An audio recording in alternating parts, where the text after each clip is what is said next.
Welcome back to the Ride and Laugh podcast. If you love mountain biking, you're in the right place. Picture your last really fun group ride. You're back at the lot. The Stoke is high. Everyone's talking about bikes, tech, nutrition, progression, jumps, drops, berms. That's what we do here every week on the Ride and Laugh podcast. You love bikes. We love bikes. Let's drop in. Sage, how are you today? Oh, Danny, we got hit, boy. Woo! We got like a foot of snow or damn near close to it in Philadelphia. So for all the folks that had to dig out on the Northeast, I hope you are all doing well, safe, and welcome to the Ride and Laugh podcast. I mean, dude, if you can't ride, this is the place to be. Yeah, it's the doldrums of winter and you can't ride, but let's keep the Stoke high. Let's keep the Stoke going. Let's talk about bikes. And spring's around the corner, and it's going to be awesome. Love it. I was wondering, as I sit here in sunny Phoenix, suburb of Arizona. Yeah. And as I'm wearing a t-shirt and you know, you're wearing a flannel and you guys had like a foot of snow and then sleet on top of that. And, you know, from what I understand, and I was looking over on Strava and there's like 3-hour shovel sessions, you know, of yes, that was their workout. Should I have some t-shirt guilt? You know what I mean? Like I have a little bit of guilt. I have a little bit, you know, here I am wearing a t-shirt, you know, and I just keep thinking about how awesome it is here. Yeah, I know. I was just thinking like how tan you look and like how pale I look. Yeah. This segment brought to you, by the way, by the Phoenix Tourism Board. The more you know. Seriously. Yeah. Seriously. There's a reason people winter here, man. Like, and you should be here. You should be here. I will of be all the there. people, you should be here. But listeners, yes. Yeah, come out to the Phoenix area in the winter. It's awesome. I know I keep saying that, but it is, because the worst part about the snow is the melting. You know, the snow's beautiful, and then you got to shovel, you got to get your way out. But then for like riders, for me, I remember, and I lived in the Northeast most of my life, it's that melting process. Sometimes you have a spring where it gets really hot and it melts really fast, but a lot of times you have these huge piles of snow and it's just like this slow melting process that keeps the trails kind of, and then they freeze and then thaw, and so it just kind of keeps the trails kind of nasty. Yeah, you're absolutely right, man. It's tough on the psyche more than anything. You know, if you've gone from, you know, riding 3 or 4 days a week to like suddenly not being able to get outside at all, you know, vitamin C or vitamin D, I guess it is, right, from the sun, that deficiency, like it's legit. Like you definitely hear about people getting a little bit depressed in the winter. So yeah, more of a reason to listen to this show, my friend. What about vitamin S? What is vitamin Stoke? Oh, vitamin Stoke. We need our vitamin Stoke. Oh, yes. Ooh. You know what I mean? Like, I'm deficient in my vitamin S because I'm not able to get out and ride because of this dang weather. Yeah. Doctor prescribes. Yeah, if I could see the prescription pad now, you know, and the doctor's talking to you, giving you a lecture. And how much Stoke are you getting right now? You know, because your Stoke levels, and we did testing, and your Stoke levels are very low. Yeah. You're going to need to look, you can't ride right now. I understand the time of year, but you're going to need to double, triple up on the Ride and Laugh podcast. That's right. Yes. You know, more mountain bike content. That's right. That's right. So you've always talked that you were kind of off season and in season training, but your endurance training when you can't mountain bike is you take your road bike out and you do some trail running also. Yeah. Those things are not options for you when there's this much snow and the plowing, and like shoulders are gone, right? There's no road riding. Yeah. Are you reconsidering getting an indoor trainer? We see a lot. They're coming down in price, and I see a lot more popping up on Strava. A lot of people. I'm like, Brian's on a trainer. Oh, Pat's on a trainer. You know, you're just like starting to see it more and more. Yeah. Have you reconsidered the indoor trainer option? Yeah, definitely. It's just a cost. I can't afford it. Even though they are coming down in price, man, like it would do wonders for me. You know, it does get pretty lonely, and it does get pretty, you know, I don't know what to say. The indoor trainer will not fix your loneliness problem. Just so you know, like you can talk to it, but it's not really great company. In fact, you're only going to dislike it. You're only going to look at it and hate it. You'll appreciate it. That's right. Yeah. It's not going to be your friend. Let me tell you something right now. If you expect that trainer to be your friend, it is your enemy. Oh, I know. It is there to punish you. Yes. I know, but it does bring up those. Is it endorphins? You know, what's that chemical? You know, we get a good workout in. Yeah, I think endorphins. Yeah. And I'm missing that part. You know, I'm missing that part of it, you know? I mean, you get a little bit of shoveling, I guess. I don't know. Yeah, no, yeah. And you could lift weights, right? Which I'm doing. But the great thing about the trainer is that progression. Right. For me. And like you said, knowing that you're getting stronger, feeling it being like I'm out riding, I'm hitting trails, I'm hitting climbs and feeling stronger. I notice that I'm stronger. I'm less out of breath at the halfway point. And I know a lot of people use Zwift, which could help loneliness a little bit because there's other people on there. Like you could jump into races. Yeah. That's right. Yeah. I don't know how many friends you'll be making, but I use TrainerRoad, and TrainerRoad just had another up there, always updating. It's a really great company. I've always been very impressed with them, and they just upgraded with like their AI. So that's structured training, and now they have like some sort, like machine algorithm in there that's actually like learning and recommending the best workouts to get you stronger. Yeah. And I'm wondering, when I get my e-bike, like, am I going to do like my cardio workouts on the trainer to have them structured and really enhance and optimize that time?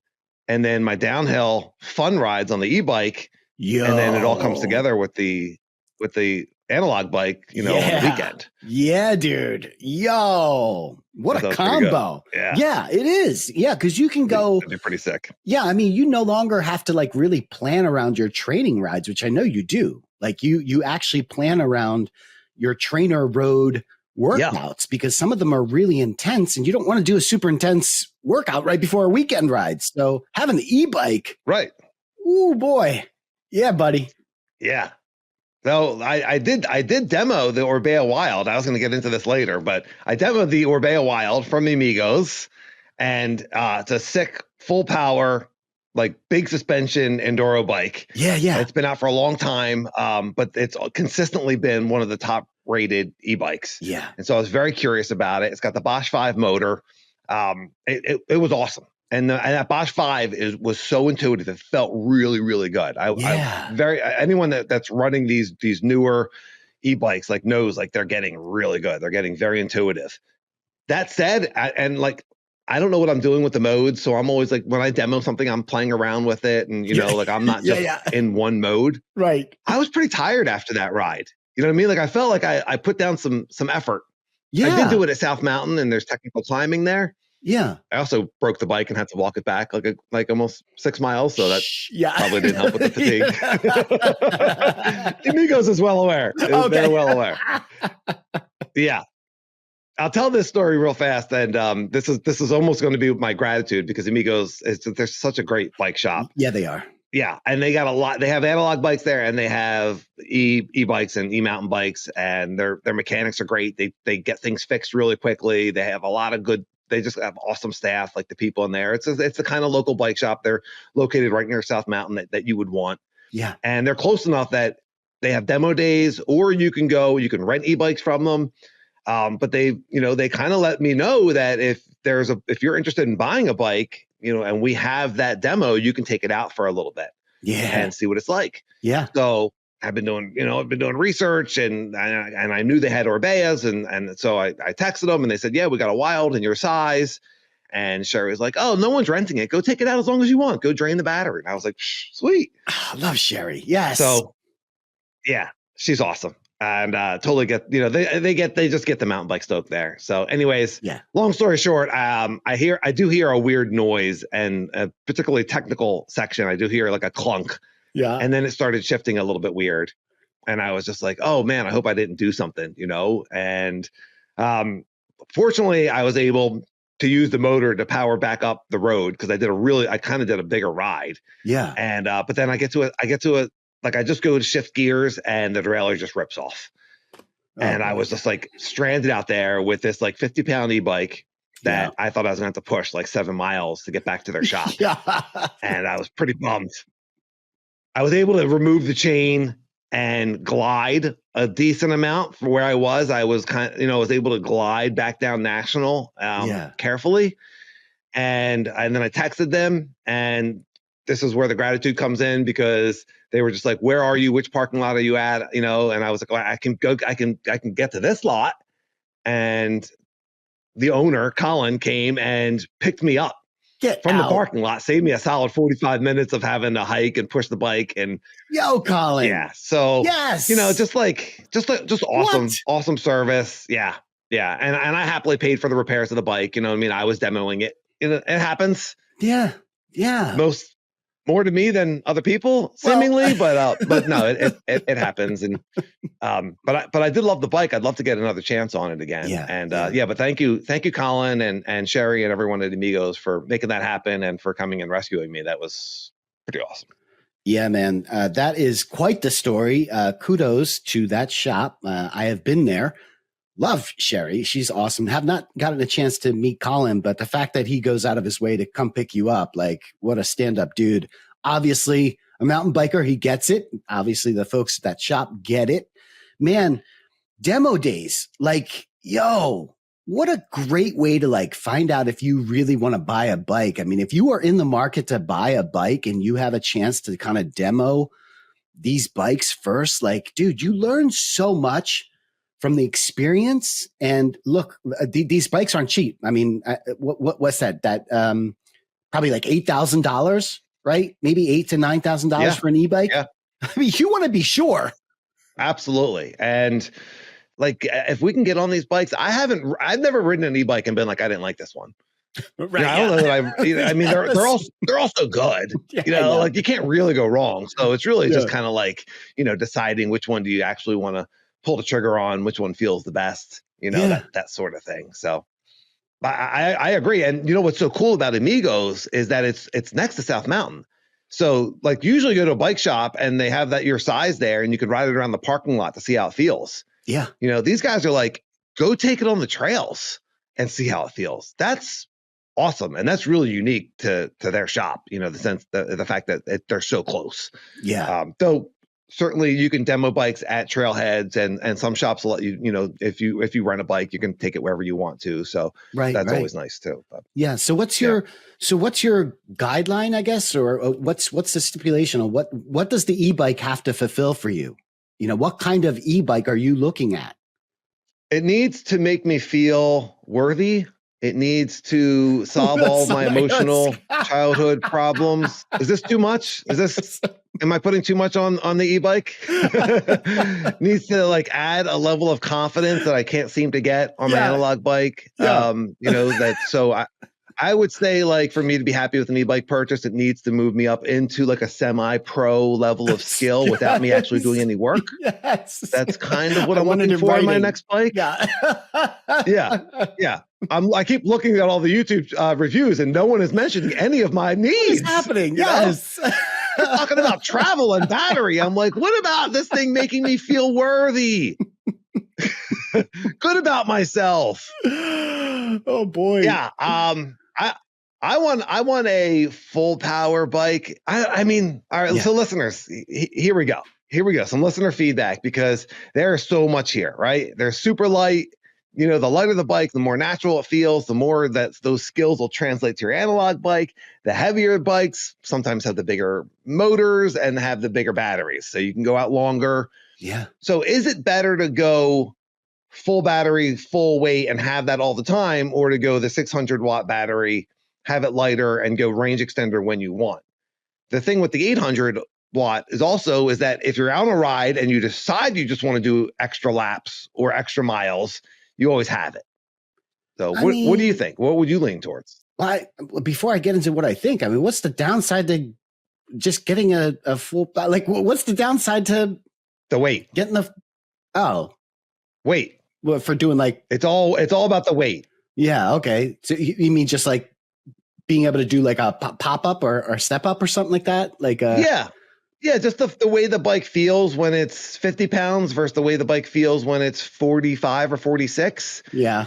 It doesn't sound like a lot when you get that high, you know what I mean? But if you think about it, like if you took 4 pounds off of your bike now, like that would be massive. Oh my gosh. And that still, I think, makes a big difference even when you get into those heavier weights. Especially if you break the derailleur and you got to walk the bike back. Man, I could have turned it into a single speed. So a few people, I know Chris pointed out on my Strava ride, he was like, dude, did you not have tools? Why, you could have turned into a single speed. And certainly with an e-bike, turn into a single speed and no problem. like that, you're good to go. Yeah. And I thought about doing that. It wasn't my bike.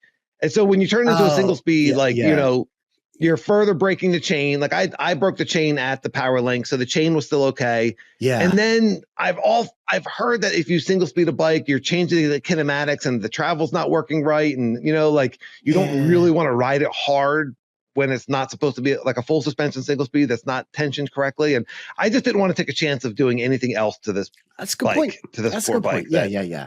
Was already victimized by me. Yes. So plus I've seen you work on bikes, and I don't know that. Yeah, and by the time I turned into a single speed, I probably could have been back at the lot. Midnight, It's getting dark out, and I'm finally ready to start moving again. Yeah. The battery's drained just from sitting there. Yeah. Absolutely. I know. I know. Well, to answer your question, I would heavily lean to getting an SL, like a super light, because I'm not a big rider, and oh, you would get a super light. You're not answering for me. You're answering for yourself now. Yeah. For you, I mean, I wouldn't even worry about it. Like I even with the heavier bikes, you're pretty fit guy. Like you're a pretty strong guy. I don't know that.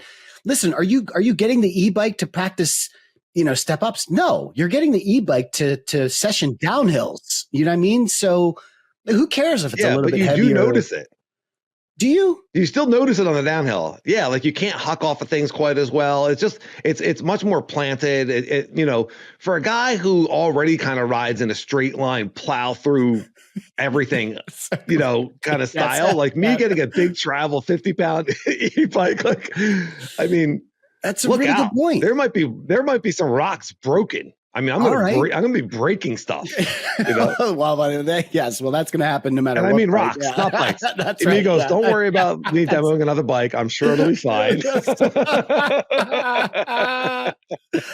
Well, okay. If that's your answer, then I would probably shoot for the SL2, because at the same token that I was saying that you're strong enough to move a heavier bike, you're also strong enough to be able to push a bike up a hill with you're pushing it now without a motor. So having a little bit like 20, 30, 40% more extra power is going to mean the world to you.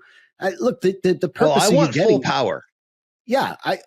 Just to be clear, like I'm not considering when you say SL, you're talking about the super light. Those go down, they step down in power. I want full power. Yeah. I want a full powered e-bike. Because I want to be able to use it on off days. I want to be able to use it and not be as fatigued afterwards. So I definitely want the full power. Plus, it's the Southwest. It's not the Northeast. So if I take it to South Mountain, and I get to the bottom of a hill that doesn't have an easy trail going up, like I want to be able to power up the road as quickly as possible. I want to be able to move. I know. Yeah, I definitely want full power. It's just the battery size. I mean, it's fun things to talk about. Listeners, let us know, rideandlaugh1 at Gmail and YouTube comments. There's also 29er versus the mullet. You see a lot of the e-bikes come in mullet. That makes it a little bit more maneuverable. I'm a tall guy, so I'm leaning towards full 29er, and that's what you see. Yeah. And then it's, comes down to price and what's in stock and how long it takes to get things, so there's a lot of different moving parts on just, kind of what you want ideally and what ends up being your realistic options. Yeah, I hear you, man. It's a shame that they don't offer any kind of regen, because they're not hub engines, they're actual, engines or motors that are on the bike. You can't do brake regen, which kind of sucks because you could recover some of that, coming downhill. So, oh well. Yeah. The technology is just getting so good. I mean, the e-bikes are just getting better and better and better. Yeah. Yeah, I know. All right. Well, before we start talking about our last episode and the comments that we got, and we got some awesome comments and we got some awesome emails at rideandlaugh1 at Gmail. I can't get to everything, but man, some just like great feedback and we appreciate that so much. So everyone, please rate and subscribe and give us a thumbs up and leave comments, whatever it is. Yes. Helps the algorithm, even if it's just saying hi. But if you have any sort of comment on the show or anything that you want us to talk about, And then longer form, you can write into the Gmail, and Sage and I read and respond to all of those. So we appreciate everybody, and it just really makes our day to know that people are enjoying this and getting a kick out of it, and also, learning with us, coming along on this journey of bikes and life. Flowing the bike, flowing life. We got this. Right. But before we get into our next comments, we got to talk about our awesome friend, Nathan, and his awesome company, Ride Reactive. And Nathan's a listener, and he's been supporting the pod since before I even moved here. Just a great guy. Ride Reactive. We talked about him many times. I got one of my Ride Reactive shirts or hats on rather. And he's got awesome gear. And right now, he's got something he's really, really excited about. And anyone that's been on his Instagram, and certainly Sage and I have seen this, he's got a special release. He's working with Manos, which is another local great business where they sell mountain bike gloves. They're really popular here. I was not aware of Manos until I got here, but they're everywhere here in Arizona. And they look like really, really, really high quality, cool gloves. So Nathan has teamed up with Manos, and they have a special where they have a new shirt, a short sleeve shirt, a long sleeve shirt, and these Manos gloves, and they're all matching. They're all in this like really cool camo design, and it's got the Ride Reactive logo on there. And right now he's got a pre-order where if you buy one item, obviously it's full price, but if you buy 2 items, you get 15% off. And if you buy all 3, you get 20% off. And that is going until February 6th, but he's going to extend it to February 8th. So head over to Ride Reactive and get all 3, get the promotion, or get whatever you want. Check out his other gear. He's an awesome dude. It's great stuff, and it's a great company to support, and a fellow rider. So just really happy for Nathan, and to see Ride Reactive doing well. So yeah, everyone get on over there and check out his gear. Yeah. I've had the pleasure of actually meeting Nathan when I was in Arizona, and what a stand-up guy. What an absolute a fantastic story, by the way, his riding story. What I love about Nathan, and this gets reflected in his gear, is his personality comes out through his gear. You get these like big, I'm wearing a Fox hat right now. You get these like bigger companies, and they get farther and farther away from the sport. The people that are actually building the gear and all that, they're far removed from the sport. You get these graphic designers coming out of college. They've never even ridden a mountain bike, or, hey, this looks cool. Nathan actually rides bikes. He makes gear for mountain bikers. So when you buy his clothes, they're designed for mountain biking, trust in it. And he's an artist. He's designed all the stuff himself. Yes. Yeah. So he's like, go on the website. He's got really cool stuff on there. You can grab a hat. He's got a new hat out that I definitely want to get. Yeah. When you're mountain biking in Arizona, you see this gear all over the place. Chris Huffmeyer and I went for a ride at Halls a few weeks ago, and we showed up. We were both wearing the same Ride Reactive shirt. I saw that. It was not a team. You know what I mean? Like, yeah. I sent him a picture. I was like, here, you got, a couple of models for your Instagram, which did not make his Instagram. So I don't know that he wanted us as models. What's going on? He's like, oh, thanks, guys. Come on, buddy. Jeez. He's like, a little below the line, the requirement, That's right. Yeah. couple of dummies in his wearing the same shirt. Yeah. Well, all right. Good stuff. And RideLife1 at Gmail and YouTube comments, let us know. If you're supporting Nathan, if you have any questions, and check out ridereactive.com. Yeah. So we are reviewing episode 34, Mountain Bike Mindset Cheat Code, Intuition versus Ego, Big Features and Stacking Wins. We started off that episode talking about the wind. Yeah. And I mentioned that I was on the road and there was a headwind, and why would anyone ever want to ride the road with these winds? And I thought it was great that a great listener, Mark, wrote in, and he said, as one of your resident roadies, and then he put in parentheses, don't worry, Danny, you haven't alienated all of us. Mm-hmm. Where I'm at, we call the wind South Jersey Hills. As much as I hate a good headwind, it's great for doing outdoor intervals on flat terrain. Yeah.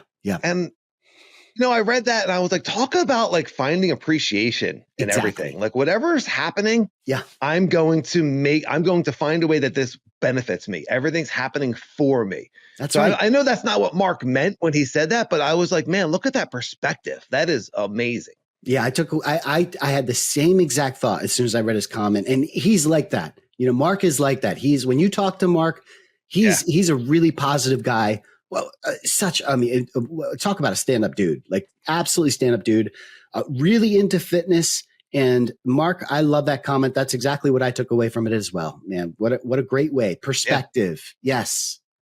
It's perspective. Yeah. We talk about it all the time, like, is this happening to me or is this happening for me? And when you shift into is this happening for me? There's something here for me. Then you're on a winning streak. Everybody's winning. You're on a winning streak. Hey, I love that. This is happening for me. Another win. Oh, it's windy out and I got a headwind. That's another win for me. That's right. It's getting stronger. Yeah, I like it. Yep. He also talked about the danger of riding in the woods on really windy days because of like falling trees or falling branches. That's never kept me out of the woods. I've never been concerned about that. Yeah. I've heard nightmare stories, but I'm just like, I'm not going to worry about that. I don't know. Yeah, it's a scary thought. I've definitely heard branches creaking overhead. I've quickly kind of moved where I was, especially if you're sessioning, you just kind of quietly pick up your bike. Yeah. Right. Yeah. We definitely heard some like loud cracks. We've definitely heard things fall in the woods, Yeah. Yeah. If we weren't there, would they have fallen? Would it? Or wait, what? How'd that go? Would they not have made a noise if we weren't there? I think that's what it was. Yeah. All right. And then Nick Lusky wrote in regarding our bunny hop controversy. Yes. That in the early 80s, he used to race BMX at the Phoenixville Super Track, and his crew called 2 wheels up a bunny hop. And if it was a front wheel and then a back lift, that was a mountain climber. Oh. So he goes on to say that, assuming that this is kind of like a regional thing where everyone has different names, but like, we're getting all these different names for different types of bunny hops. This is the problem with having mountain biking being such a new sport, and you have people from different areas, of the country, of the world, doing these moves, and they all have their own names. There's not like a unifying thing, that everyone can kind of agree on.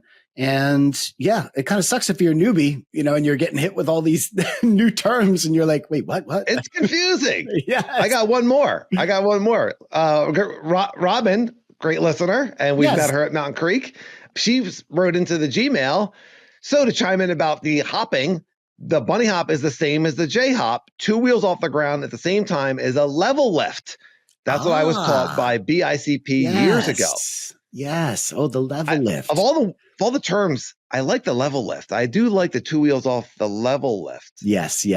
But then she says that the J hop is the bunny hop. So J hop and bunny hop being the same thing. That was Brian's point. Yes, that was Brian's point, and I'm fine with that as long as there's a separate term for the 2 wheels at the same time. And I agree, the level lift. Yeah. It says what it is. Like, it makes sense. You're level lifting. Yes. Come on. Let's adapt that.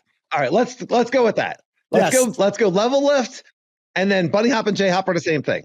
Yep. All right. So Brian's happy. Dan's happy. Yes. Nick's happy. You're happy. Listener, if you're unhappy with this, let us know. We'll continue to talk about it.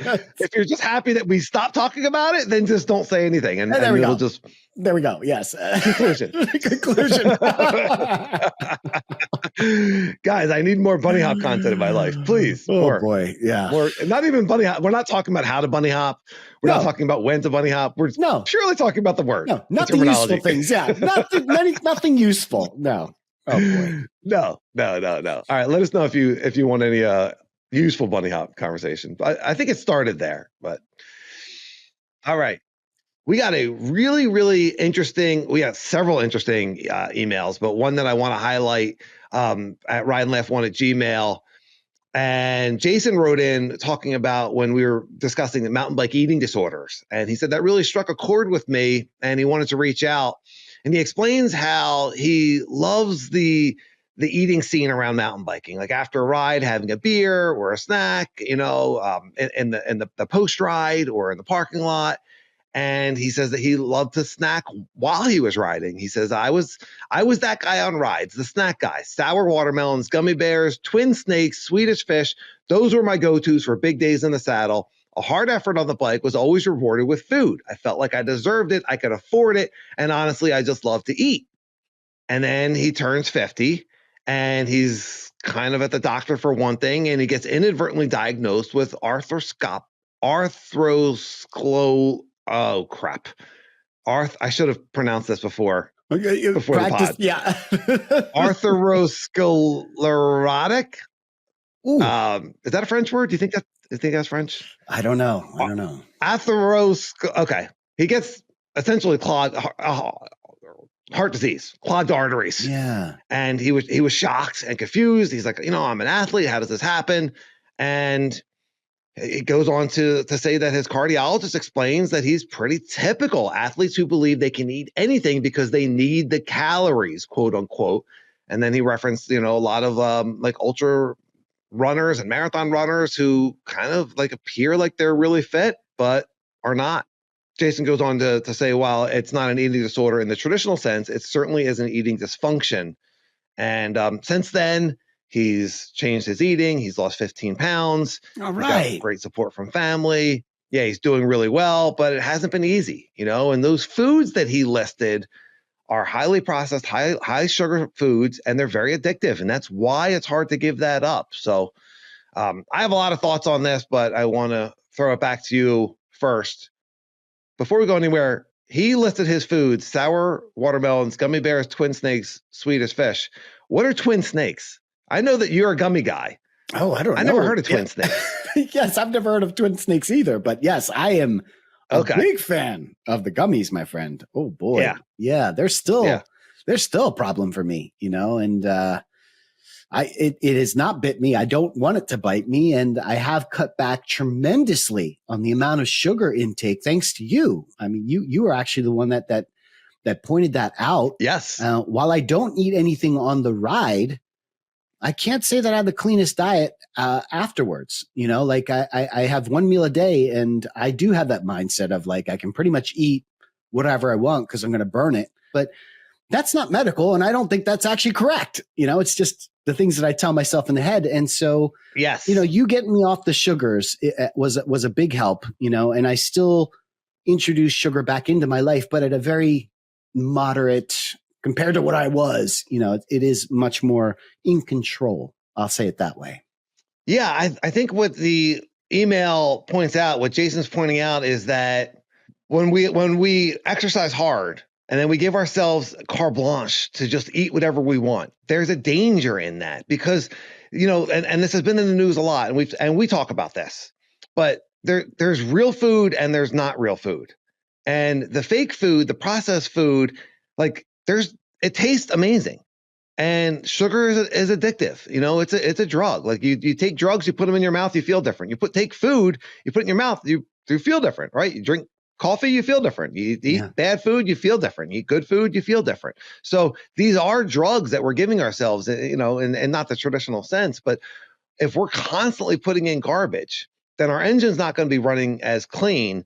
And for the people that are listening, riders that are listening that are young right now, and they're like, I can get away with whatever I want, I feel immortal. That's where we are. That's where you are until you're starting to hit your 40s, 50s, 60s. And we don't want to get in a situation like, thankfully, Jason found out, like he had something happened for him. He had something happen where he ended up going to the doctor and they were like, hey, by the way, you also have this. And now, instead of having a heart attack, he has an opportunity to change his diet and lose weight, and his body will heal. The human body is amazing. Like we will heal. But I remember having this conversation with you so many times where you were like, I went on a big ride. I can eat whatever I want. I'm burning it off. And I'm like, yes, you're burning the calories, but garbage is garbage. Like your body still has to deal with that. If it's all, there's no tree that makes gummy watermelons and twin snakes and Swedish fish. You know what I mean? Like they're not coming from a plant. They're a plant, like a factory, not the kind of plant you want, Right. Yeah. Different plant. Yes. If you find the gummy plant, go ahead and eat them. Oh, watch out. Though not everything from plants is healthy either, and So I'm a huge advocate for real food as much as possible. I think the processed food is a slippery slope.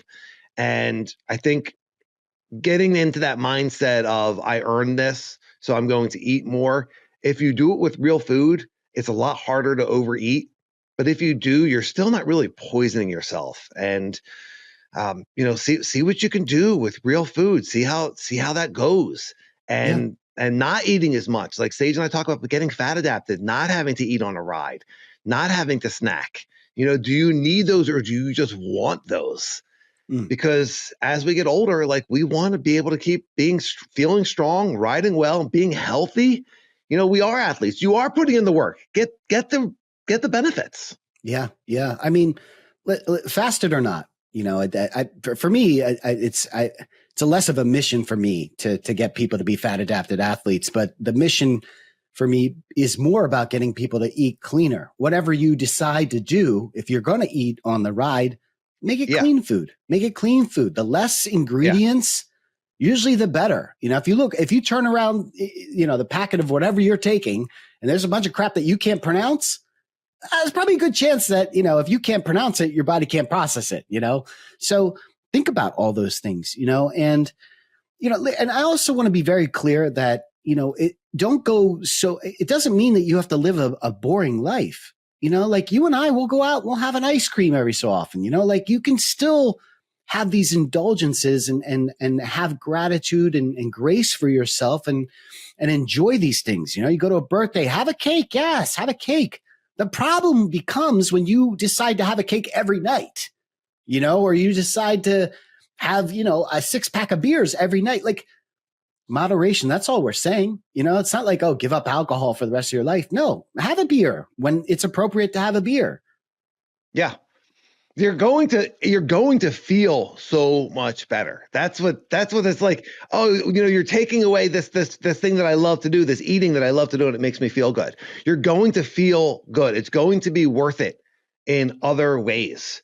And then your palate actually changes away from the sugar. Right. Your palate actually kind of changes a little bit where like, I don't eat that much sugar or processed food. When I eat that stuff now, it doesn't really taste good anymore. My kids, they go trick-or-treating. If I have a piece of Halloween candy, like it doesn't do anything for me anymore. It doesn't taste like real food. It tastes garbagey to me. And I know that sounds crazy to someone who loves the Snickers or Baby Ruth or Reese's Peanut Butter Cup. All the stuff I ate growing up. I used to love that stuff too.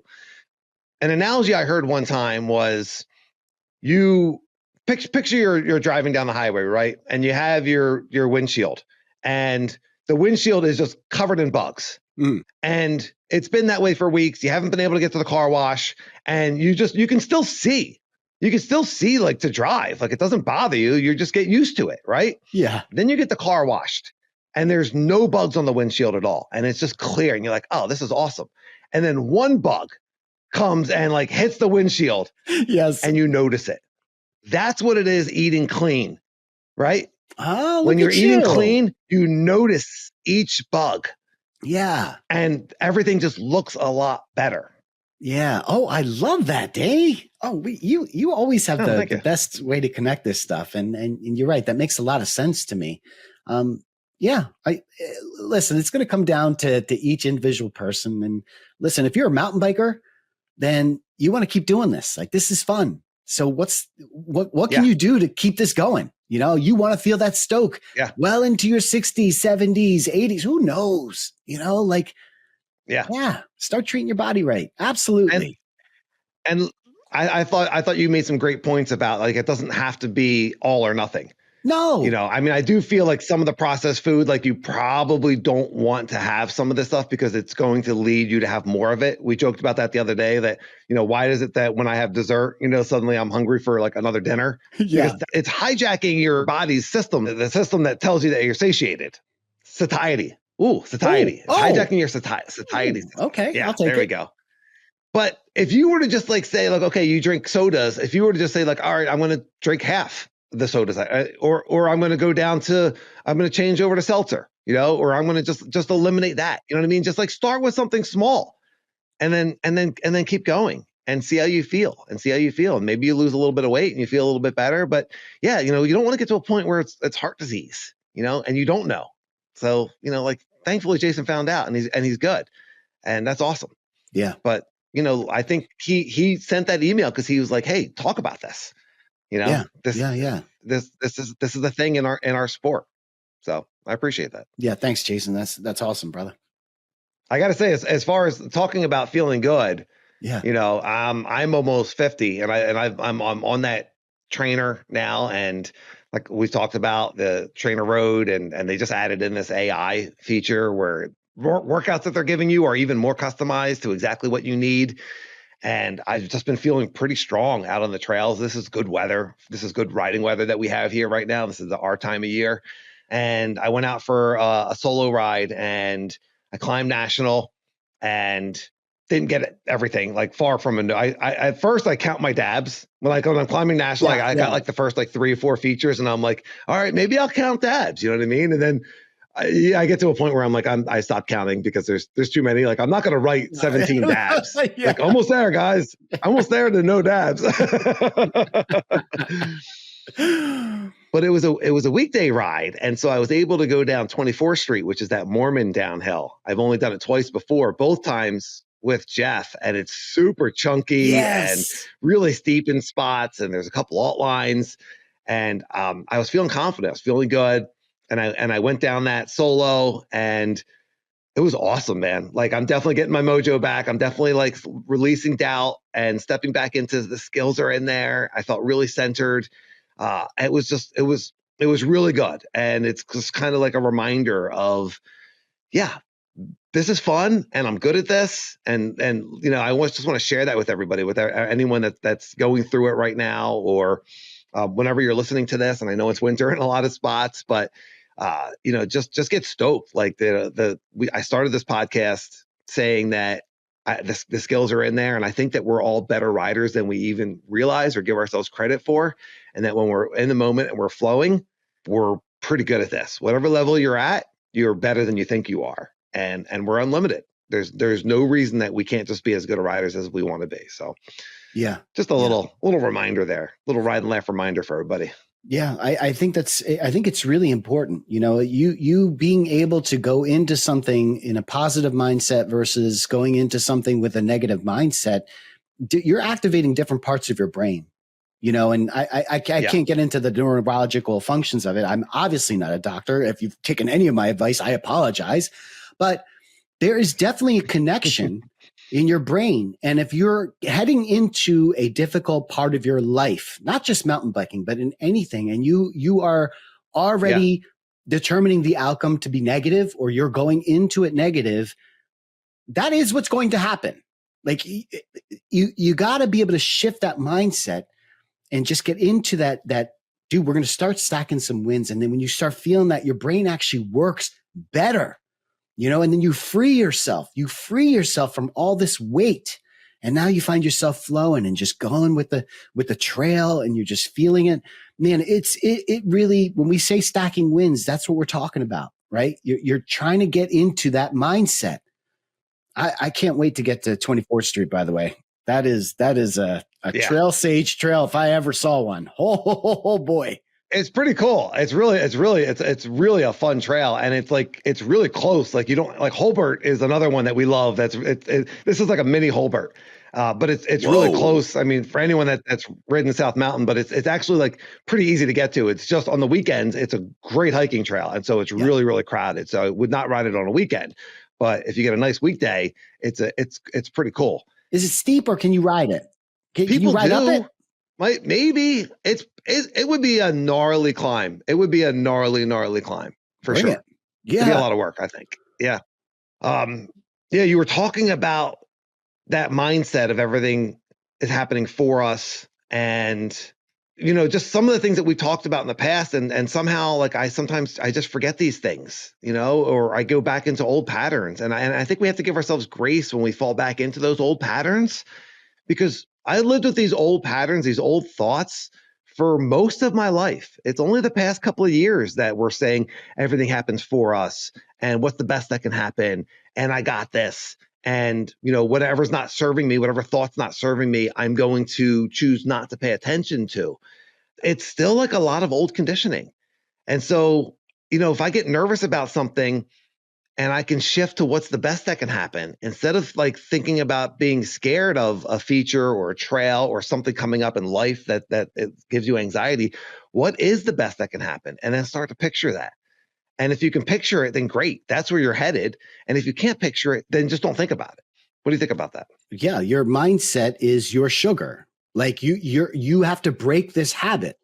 You have to break this habit that your body and your mind has been going to this like, oh, well, and it's like, no, I don't want to do that anymore. I want to ride this way. Yes. It's addictive. It's addictive. It addictive really is. Thoughts. Yeah. So it's going to take time. And we've had the conversation together of just having grace for yourself when you do fall back into those, and if you are trying to quit sugar and you have a setback, grace for yourself. It's hard. It's hard when you've been doing something all your life and you are asking yourself to make this change. It's not going to be easy. And the harder you are on yourself, the worse it is. If you learn to have grace for yourself, right? And it sounds like such a simple thing, but to truly give yourself grace and say, it's okay. You're going to find it a lot easier to get back up onto that horse and start again. So let's be nice to ourselves. Right. Yep. How would you talk to someone on the trail that you're comfortable with, that you're coaching through, someone who's new to the trail or a beginner? How would you coach them? How would you talk to them? And are you using that level of compassionate talk to yourself? I love that. That's the self-talk that we want for ourselves as well. Yeah. We're not who we think we are. We're not just this bundle of thoughts, of conditioned thoughts. We're not who we think we are. We are better. That's right. We are infinitely, infinitely better and infinitely worthy of feeling good. Oh, let's do this. Full circle, brother. Full circle. Yes. Let's get into some mountain bike gratitudes. I got a great one. Do it. I got a great one. It's another email to the Ride and Laugh one at Gmail. Like I said, they've been coming in a lot lately, and they're just one better than the next. They're fantastic. They're all great. Yeah. Chris Strange wrote in. And he said, I want to send you guys a message to say thanks for a great podcast. And the thing I love most is that I don't have to worry about listening to it with my 10-year-old son, as you make an effort to keep it pretty family friendly. We do our best. I try to ruin that. Sage tries to keep it, the arse man tries to keep it family friendly. Editing magic, yes. I feel like yeah. You're editing out all my inappropriate jokes. That's right.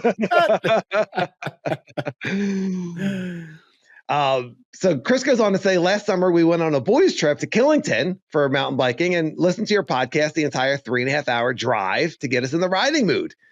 This past week, we took another boys trip to Killington, this time for skiing.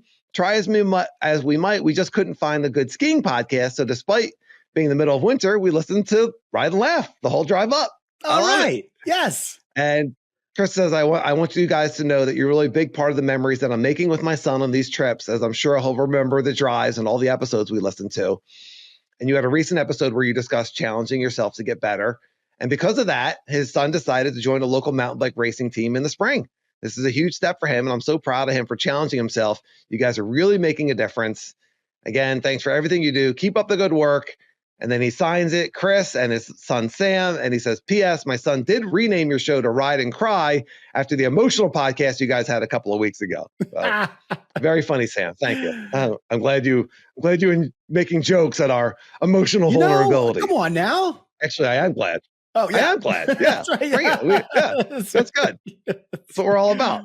Wow. Teasing each other, having fun. Yeah. Yo, let's start with Sam. Like, kudos, Sam, for getting out there and challenging yourself, joining a mountain bike team, getting it out there. I mean, that's awesome. I wish I had that kind of motivation. And the fact that he gets to share in that with his father, like, I don't know if you had many experiences with like your dad doing stuff, but like I didn't. My dad was always working, and I'm playing basketball, soccer, whatever. And, it's awesome that they'll have this same thing that they can share a passion for, and hey, you're listening to Ride and Laugh podcast. I mean, we're going to take your mindset to the next level.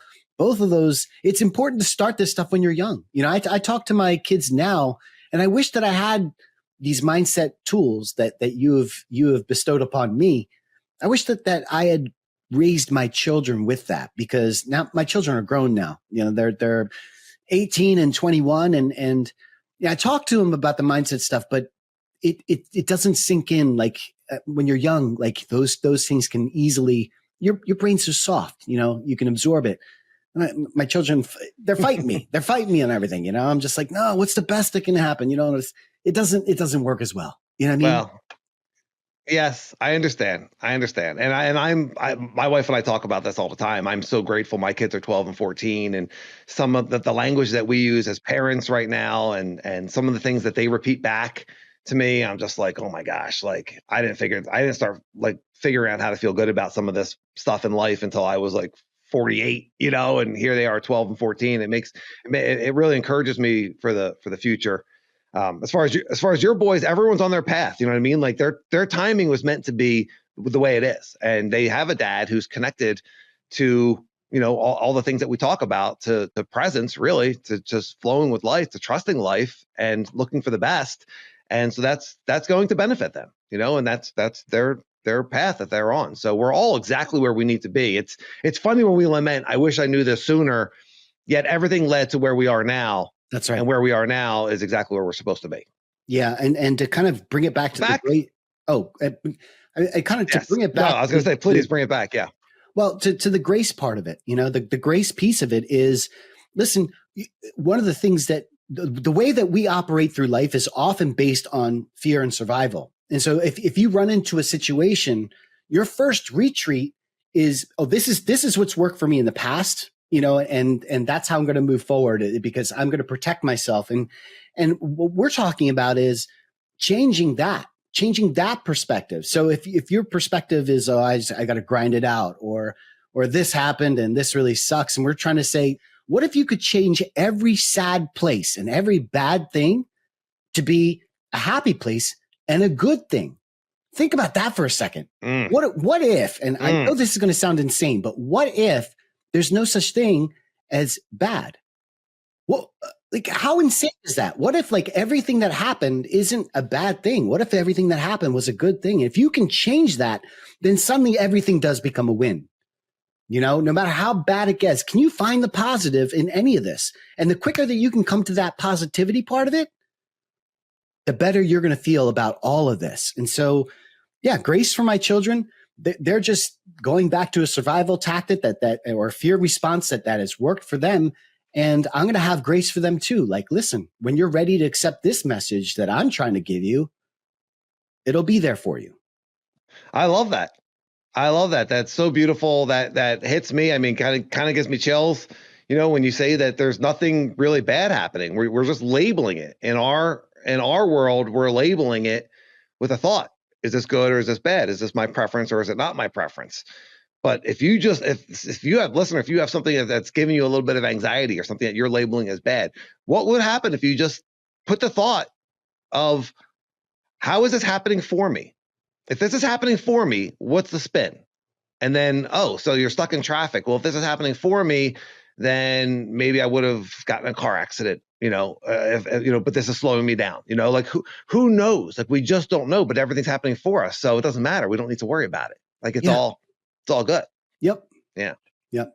And as far as, you know, Chris and Sam, you know, father, son, you know, the bonding that they're doing on these trips and doing things together, and Chris being involved, like, that's awesome. You know, you talk about your dad wasn't really involved in that way in your life. And my dad wasn't either. I remember when I first started mountain biking and or even playing basketball, and like, I always wanted to tell my dad about it, you know, and he just wasn't that interested. It was like, oh, okay, you know, it's good. You know what I mean? Yeah. And I was a young man. I was already like kind of, you know, more grown. I wasn't a 10-year-old.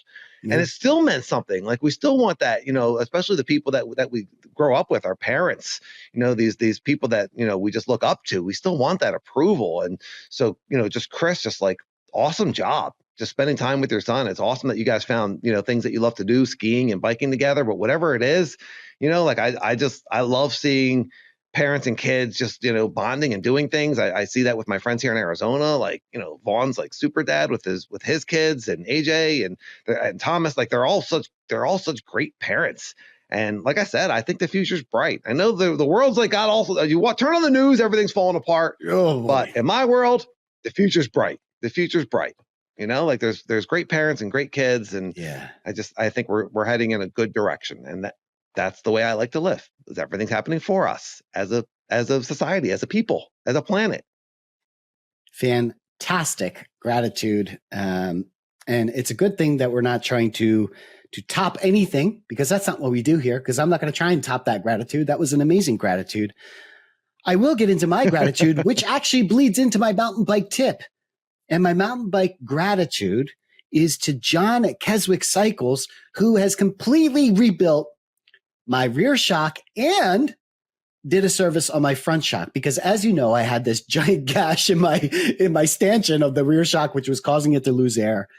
And he ordered a new stanchion and put that all together. And he said, listen, while I'm here, let's do the front shock too. And so they got it all done. I've had John work on my bikes before. That dude does a fantastic job. Keswick has two shop locations. They have one in Glenside, and then they have one in Paoli, and any kind of shock work goes to the Glenside. So I don't get to see John that often. Only when I need my shocks done. This is John.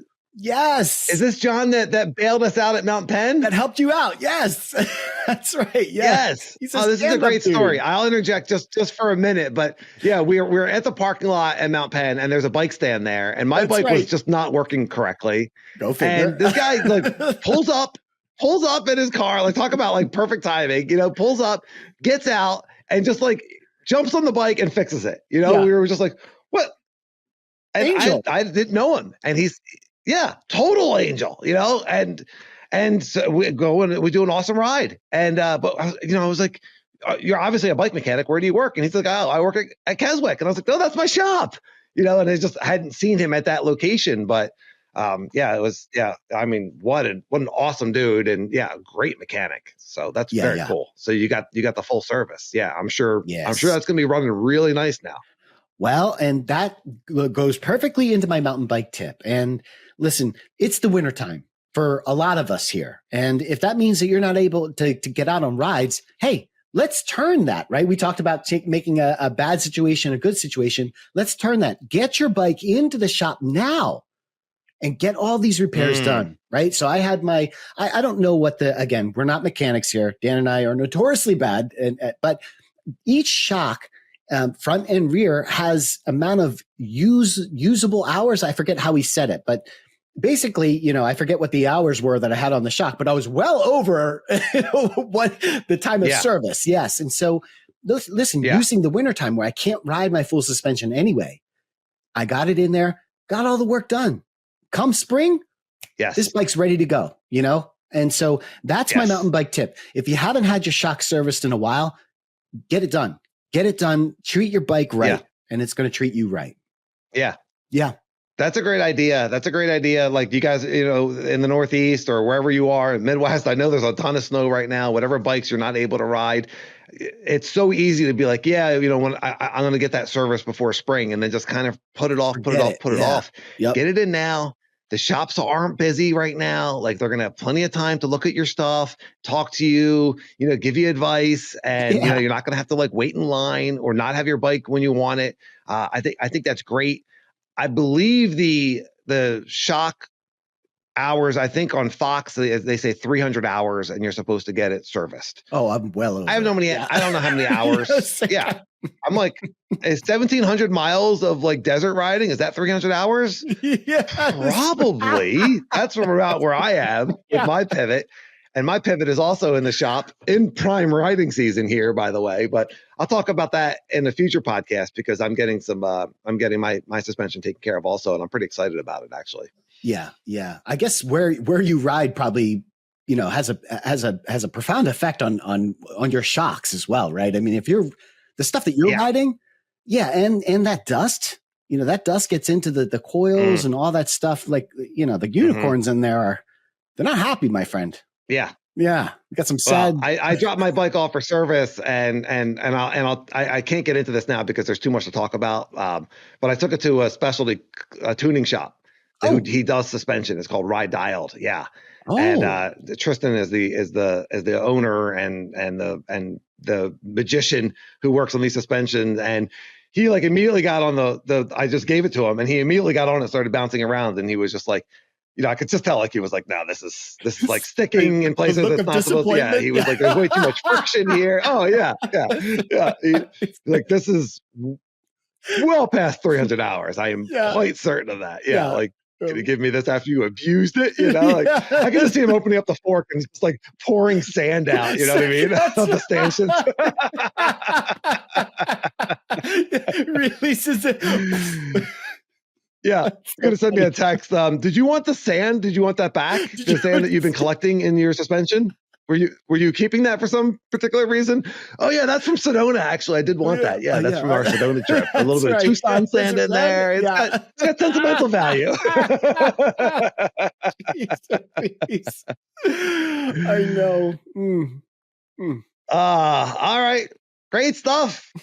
If you're still listening, you are definitely one of us. You love mountain biking. We appreciate you. Thank you so much. Please rate and subscribe. Set us to auto downloads. Thumbs up. Watch on YouTube to the end. Leave us a comment. Send us an email, rideandlaugh1@gmail.com. Check out Nathan at ridereactive.com. Check out his gear and get all that promo stuff. It's fantastic. You're going to love it. Thank you, everyone. Have a great week and a great week of riding. Ride and laugh. I'll see you, everyone.